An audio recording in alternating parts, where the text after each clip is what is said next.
দুজনের ভিতরে একজন দালাল, বোকা, ভণ্ড। কিন্তু কে? আমরা কোনো রকমের বায়াসড না হয়ে কারো পক্ষ না নিয়ে নিজেরাই খোঁজার চেষ্টা করি কে দালাল। দালাল বা ভণ্ড বলতে আমরা যা বুঝি, আপনি অন্যায় দেখে তার চোখ বন্ধ করে তাবেদারি করছেন, সেটাই দালালি। যখন শেখ হাসিনার স্বৈরা শাসন চলতেছিল তখন এনায়েত চৌধুরী কি করছেন? শেখ হাসিনার তাবেদারি করার জন্য তিনি মাতার বাড়ি ডিপসি পোর্টে গেলেন, সেখানে গিয়ে বাড়ায় ছাড়ায় বললেন। এরপরে মেট্রো রেল নিয়ে সাফাই দিলেন, এখানে কোনো দুর্নীতি হয় নাই। তারপরে তিনি লিমিট ক্রস করছেন যখন রূপপুর পারমাণবিক বিদ্যুৎ কেন্দ্রে গিয়ে এখানে ইন্ডিয়ার সাথে কম্পেয়ার করলেন যে ইন্ডিয়াতে এত কম খরচ হয়েছে, বাংলাদেশে এত বেশি খরচ হয়েছে। এই কারণে তখন মানুষ তাকে বায়াসড না বললেও যখন ছাত্ররা 5ই আগস্টের এই আন্দোলনটা অ্যাচিভ করার জন্য রক্তক্ষয়ী যুদ্ধ করতেছিল, তখন আমাদের রেমিটেন্স যোদ্ধারাও যুদ্ধে অংশগ্রহণ করে, বাংলাদেশে টাকা পাঠানো বয়কট করে, কারণ আমার টাকায় কখনো আমার দেশের ভাই শহীদ হতে পারে না। আর তখন এনায়েত চৌধুরী কি করতেছিলেন? তিনি কিভাবে বৈধভাবে টাকা বাংলাদেশে পাঠানো যায় এরকম একটা অ্যাপ প্রমোট করতেছিলেন। আর বিগত 16 বছরের স্বৈরা শাসকের বিরুদ্ধে পিনাকি ভট্টাচার্য কি করতেছিলেন? যখন লক্ষ মানুষ শেখ হাসিনার তাবেদারি করতেছিলেন তখন তিনি কি করেছেন? তখন তিনি বিডিআর বিদ্রোহ নিয়ে কথা বলেছেন।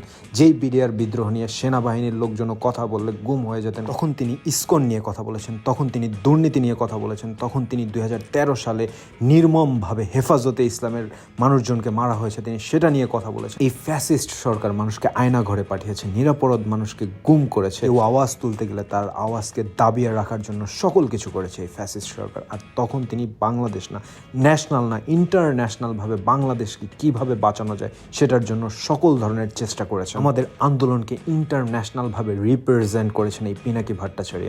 তিনি আগেও বায়াসড ছিলেন না, এখনো বায়াসড নাই। কিন্তু আপনি শেখ হাসিনা পালানোর আগে শেখ হাসিনা জিন্দাবাদ, আর শেখ হাসিনা পালানোর পরে শেখ হাসিনা বাংলাদেশে করছে বরবাদ। এরকম বায়াসডনেস মানুষ পছন্দ করে না। মানুষ বুঝে, মানুষ জানে, মানুষ চাইলে কোনো কিছু সার্চ করে বের করতে পারে। আমরা জানি অনেক ইউটিউবারই এই শেখ হাসিনার চাপে বা অনেক কিছুতেই চুপ ছিল, কিন্তু তারা এখনও চুপ, তখনও চুপ ছিল। কিন্তু আপনি কি করছেন? আপনি দুমুখী সাপের মতো অ্যাক্ট করা শুরু করছেন। দ্যাটস ওয়াই মানুষ আপনাকে খারাপভাবে বা নেগেটিভভাবে নিচ্ছে।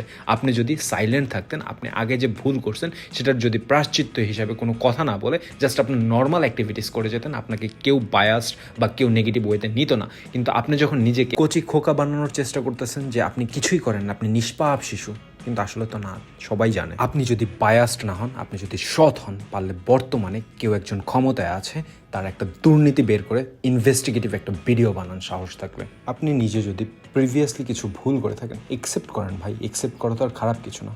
একসেপ্ট করে মাফ চান, মানুষ ক্ষমা করে দেবে। আমি রাজা, আমি রাজা, আমি চোর, আমায় কে দিবে সাজা। আহা, কি মজা, কি মজা।